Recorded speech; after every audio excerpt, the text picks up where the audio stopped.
অতএব ইবলিশ ইচ্ছা করেই আমাদের অস্তিত্বের দুইটি গুরুত্বপূর্ণ উপাদানকে অস্বীকার করে। তিনটার মধ্যে দুইটাকে সে জেনে শুনে অস্বীকার করে। সে যদি এই দুইটা স্বীকার করে নেয়, তাহলে আল্লাহর এই বিস্ময়কর সৃষ্টির শ্রেষ্ঠত্ব তাকে স্বীকার করে নিতে হবে। এখন সে মানব জাতিকে ঘৃণা করে। আমাদেরকে এই পদমর্যাদা দেওয়ার কারণে সে আল্লাহকে দোষারোপ করে। সে শপথ করে যে শুধু আদম আলাইহিসসালামকেই সে ব্যর্থ দেখতে চায় না। কারণ যদি তুমি আদমকে ঘৃণা করো আর আদমকে তুমি জান্নাত থেকে বিতাড়িত করতে পেরেছো, তখন তো তার এমন হওয়ার কথা, যাক আমি এখন ভালো ফিল করছি, আমার এখন ভালো লাগছে। কিন্তু না, সে ফোন দিয়ে আটলো, এখন আমি আদমের সন্তানদের ধরবো, আমি তার পরিবারকে ধরবো, এরপর পরবর্তী প্রজন্মগুলোকে। সে এভাবে বারবার মানব জাতিকে ধ্বংস করতে লাগলো। তবুও তার অন্তরে প্রতিশোধের আগুন একটুও কমেনি। প্রতিশোধ নেয়ার পরেও তার সন্তুষ্টি আসেনি, বা ধ্বংস করার পরেও তার অন্তর শান্ত হয়নি। তো এখন ব্যাপারটা হলো, কিভাবে সে মানব জাতিকে ধ্বংস করে? সে আমাদের ধ্বংস করতে অনেক কিছু করে। তার কর্মপদ্ধতির মাঝে অন্যতম একটি হলো, এখন আমি আমার খুতবার মূল বিষয়বস্তু নিয়ে কথা বলতে যাচ্ছি। এই প্যাসেজ থেকে যে জিনিসটা আমরা শিখতে পারি, যে কোরআনের এই আয়াতগুলো থেকে, তা হলো ইবলিশ চায়নি মানুষ কোনোদিন মূল্যবান কিছু হিসেবে স্বীকৃতি পাক। তার সবচেয়ে বড় সফলতা, তার সবচেয়ে মহান সফলতাগুলোর একটি হলো, সে যদি আমাদের বোঝাতে সক্ষম হয় আসলেই আমাদের কোনো দাম নেই। স্বমূল্য তথা নিজেকে দাম দেয়া, মানুষ হিসেবে নিজেকে সম্মান দেয়া আজকের দুনিয়ার অন্যতম একটি বড় সংকট। সমাজবিজ্ঞানের জগৎ, মনোবিজ্ঞানের জগৎ এবং সমগ্র দুনিয়ার পরিবারগুলো আজ এমন মানুষদের নিয়ে মহা সংকটে আছে, যারা নিজের মাঝে কোনো মূল্য খুঁজে পায় না। আসলেই আমাদের কোনো দাম নেই। আগে আমার একটা চাকরি ছিল, এখন আমি অবসরে, কেউ আমার অভিমতের কোনো মূল্য দেয় না, আমার কোনো দাম নেই। আমি সারাদিন বাসায় বসে থাকি, আমার ছেলে চাকরি করে, আমার মেয়ে কলেজে পড়ে, আমি পুরোই মূল্যহীন, আমি এখন সবার বোঝা। এভাবে একজন বৃদ্ধ বাসায় বসে বসে নিজেকে মূল্যহীন ভাবতে থাকে। আমার এখন মসজিদ আর বাসায় আসা যাওয়া ছাড়া কোনো কাজ নেই। নিজের ভিতরে এক ধরনের স্বমূল্যের অভাব সব সময় আমার ভিতরে কাজ করে। যদি মরে যেতাম কতই না ভালো হতো। তার মাথায় এই চিন্তাগুলো সব সময় ঘুরপাক খেতে থাকে, মুখ ফুটে বলে না, এমনকি কখনো কখনো বলে ফেলে। একজন যুবক ছেলেও সে বলে, আমার ভাই ভার্সিটি থেকে অনার্স মাস্টার্স শেষ করেছে, আমার চাচাতো ভাই বড় চাকরি করে, সবাই জীবনে উন্নতি করেছে, অমুকে বিয়ে করেছে, আর আমাকে দেখো, আমার কিছুই নেই, আমি এগুলোর কিছুই অর্জন করতে পারিনি। আমি জীবনে অনেক সময় নষ্ট করেছি, আমার এটা করা উচিত ছিল, ওটা করা উচিত ছিল, সবাই বলছে আমি জীবনে পরাজিত, আমি তো সত্যিই পরাজিত। ইবলিশ চায় মানুষজন আপনাকে এমন সব কথা বলুক, আশেপাশের মানুষেরা তারা এমন সব কথা বলবে যার ফলে আপনার নিজেকে মূল্যহীন মনে হবে। আর ওই মানুষগুলো এমনকি বুঝেও না যে তারা এই ক্ষতিটা করছে, এটা তাদের মাথায়ও আসে না। কিন্তু তাদের এই কথাগুলো আপনার জীবনে ব্যাপক প্রভাব ফেলছে। আপনি তখন ভাবতে শুরু করেন, সম্ভবত আমার কোনো দাম নেই। একবার যখন এভাবে নিম্নমানের আত্মসম্মানে ভোগেন, নিজেকে যথাযথ মূল্য না দিয়ে থাকেন, তখন সব সময় মনে হবে একমাত্র যে উপায়ে আমি কিছুটা মূল্য পেতে পারি তা হলো যদি অন্য কেউ আমাকে দাম দেয়। আমার কোনো কিছুতে যদি অন্য কেউ সমর্থন দেয়, তবেই আমার কিছুটা দাম আছে। তাই আমি কি করব?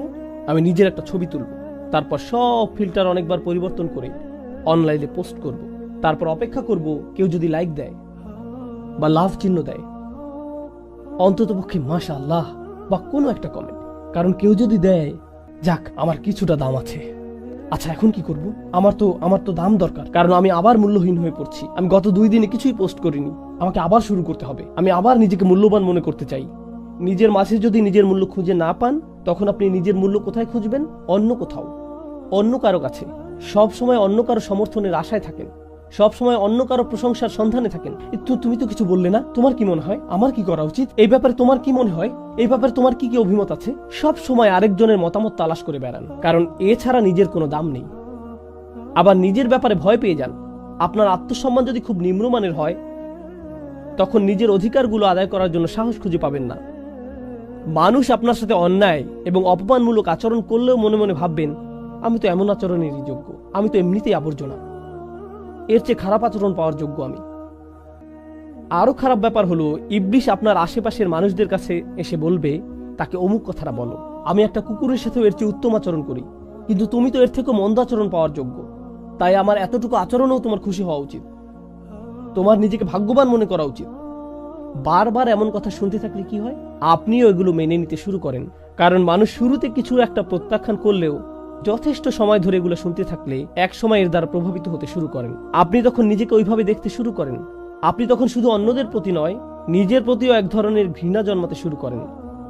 নিজের প্রতি রাগ সবসময় এমনভাবে প্রকাশ পায়, আমার মতামতের কোনো দাম নেই, সবার মতের দাম আছে, আমার কথার কোনো মূল্য নেই, সবার কথার মূল্য আছে, আমার উপস্থিতি একটা বোঝা স্বরূপ, আমার কাউকে কিছু দেয়ার নেই। নিজেকে নিয়ে যদি এভাবে ভাবতে শুরু করেন, তাহলে এটা আপনার উপর শয়তানের বিশাল এক বিজয়। কারণ শয়তান তখন বলে, আমি তো ঠিক এটাই বলেছিলাম সব সময়, মানুষ শুধুই কাদামাটি, তাকে দেখো কোথায় তার ভারসাম্য, কোথায় তার রূহ। আর আল্লাহ কি করলেন? আমি আর আপনি এই পৃথিবীতে আসার আগেই আমাদের পিতাকে যা দেয়া হয়েছিল, তার সন্তান হিসেবে আমাদেরকেও সেগুলো দেয়া হয়েছে। 3টি জিনিস: মাটি থেকে আমাদের শরীর, তাসবিয়া তথা ভারসাম্য, এবং আমাদের রূহ। আল্লাহ তার সকল সৃষ্টির উপর আমাদের সম্মানিত করেছেন। সকল সৃষ্টি আমাদেরকে আল্লাহর একটি মিরাকল হিসেবে দেখে। সকল সৃষ্টি আমাদেরকে আল্লাহর একটি মিরাকল হিসেবে দেখে। সকল ফেরেশতাদের সিজদা পাওয়ার যোগ্য। আল্লাহর এক সম্মানজনক সৃষ্টি, আল্লাহর এক আশ্চর্যজনক সৃষ্টি। তো এখন মহাবিশ্বের ফেরেশতারা আপনাকে দেখে মুগ্ধ, কিন্তু আপনি নিজের মাঝে মুগ্ধ কিছুর অস্তিত্ব খুঁজে পান না। নিজেকে আপনার মূল্যহীন মনে হয়। আল্লাহ কোরআনে বলছেন, ওয়ালাকাদ কাররামনা বানি আদম, আর আমি তো আদম সন্তানদের সম্মানিত করেছি, আমি তো আদম সন্তানকে মর্যাদা দান করেছি। জানেন এই আয়াতটি আমাকে কি শিক্ষা দিচ্ছে? অন্য কারো কাছে আমাকে নিজের মূল্য খুঁজতে হবে না। কাজটি আমি ভালোভাবে সম্পাদন করেছি কিনা সেটা আমাকে চেক করে দেখতে হবে। তরকারিটা ভালোভাবে রান্না করেছি তো? এই শিক্ষাটিকে কিভাবে নেবেন না জানেন? আমার কারো অভিমতের এখন আর কোনো দরকার নেই।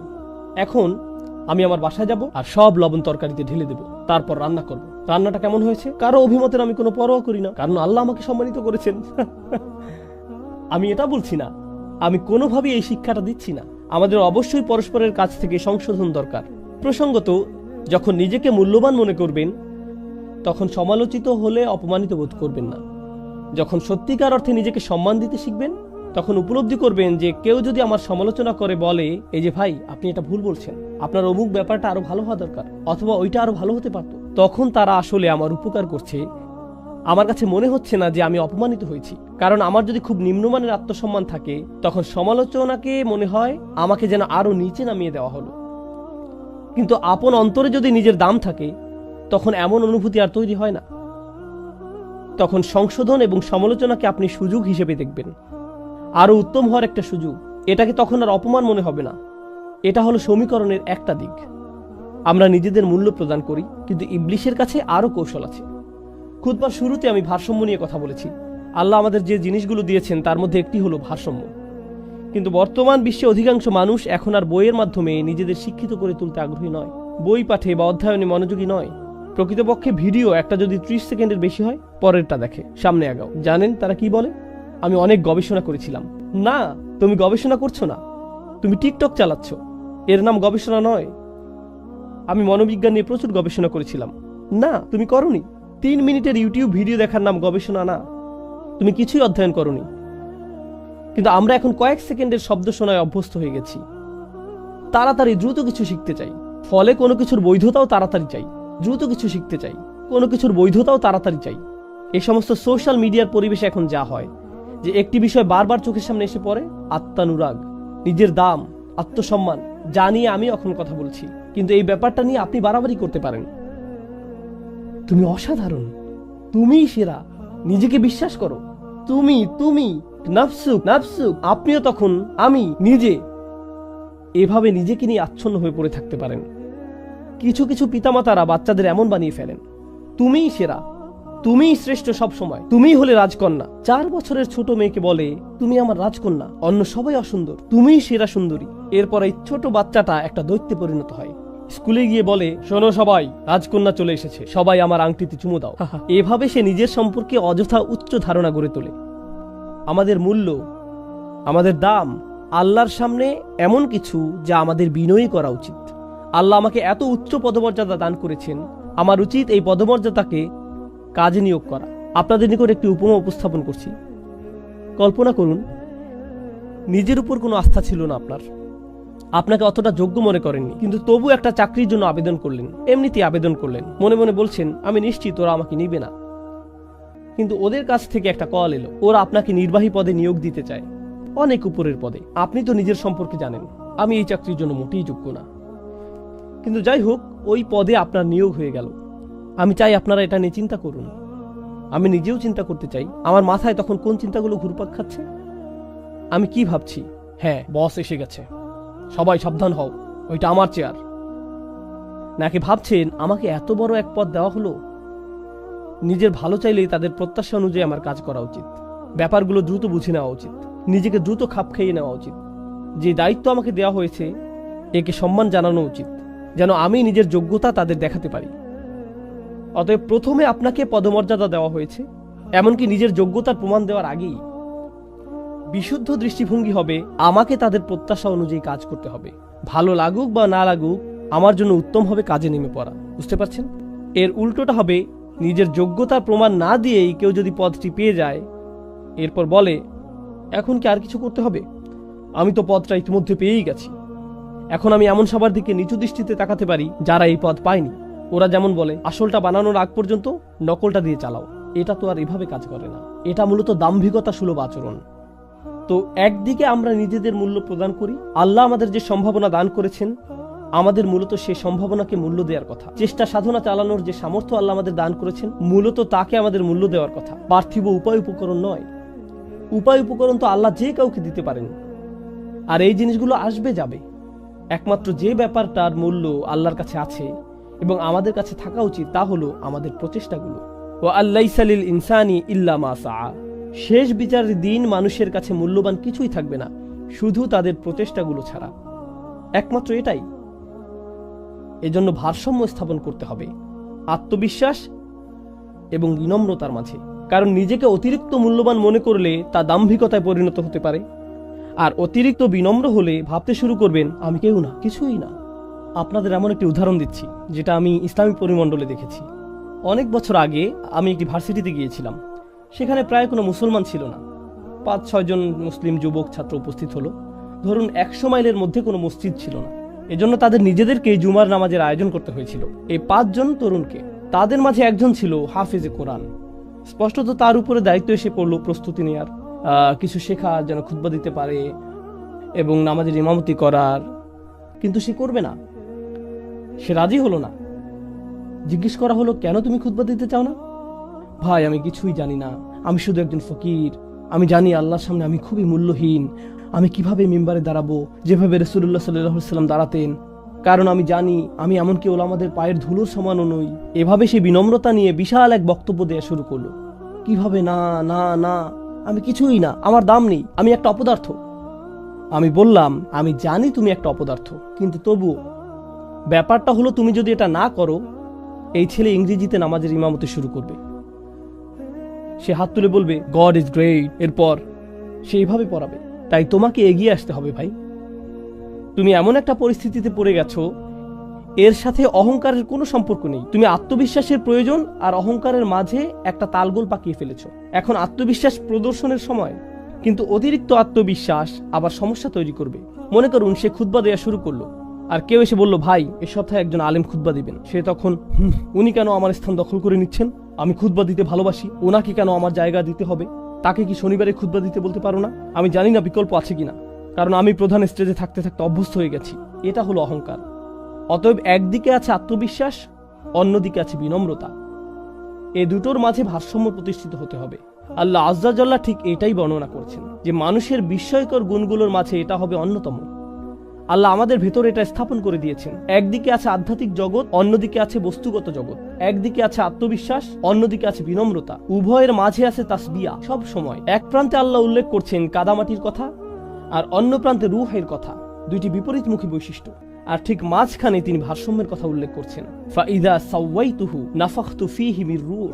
সুবহানাল্লাহ। আমাদের সমগ্র জীবন তো এই ভারসাম্য খুঁজে পাওয়ার সংগ্রামে ব্যয়িত হওয়ার কথা।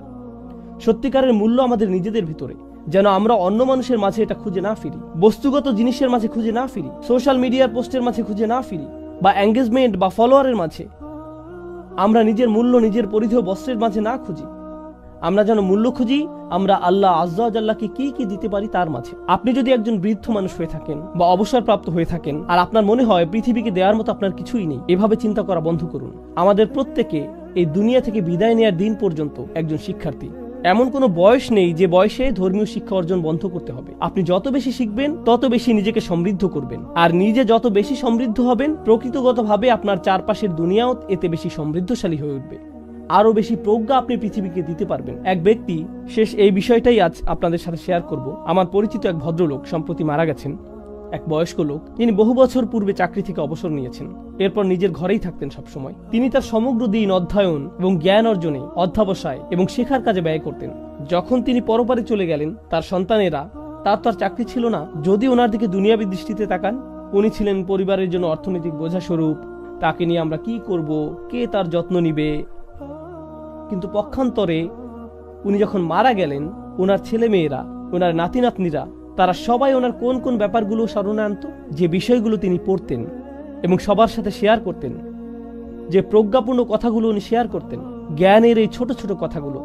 আপনি জানেন না, হয়তো তার নাতি নাতনির জীবন পরিবর্তন করে দিতে পারে। আল্লাহ যেমন ইউসুফ আলাইহিস সালাম সম্পর্কে বলেছেন, লাউলা আর রাআ বুরহানা রাব্বিহি, ইউসুফ আলাইহিস সালাম সামান্য কিছু উপদেশ শুনেছিলেন তার পিতা ইয়াকুব আলাইহিস সালামের নিকট থেকে। যখন তিনি ছোট ছিলেন, অনেক অনেক বছর ধরে তিনি ইসলামের উপর অটল ছিলেন। তার একমাত্র তারবিয়া ছিল বহু বছর আগে তার পিতার কাছ থেকে শোনা কিছু জ্ঞানগর্ভ কথা, ঠিক না? সুতরাং কোনো ভালো কাজই মূল্যহীন নয়, কোনো ভালো প্রচেষ্টাই মূল্যহীন নয়, কোনো আদম সন্তানই মূল্যহীন নয়।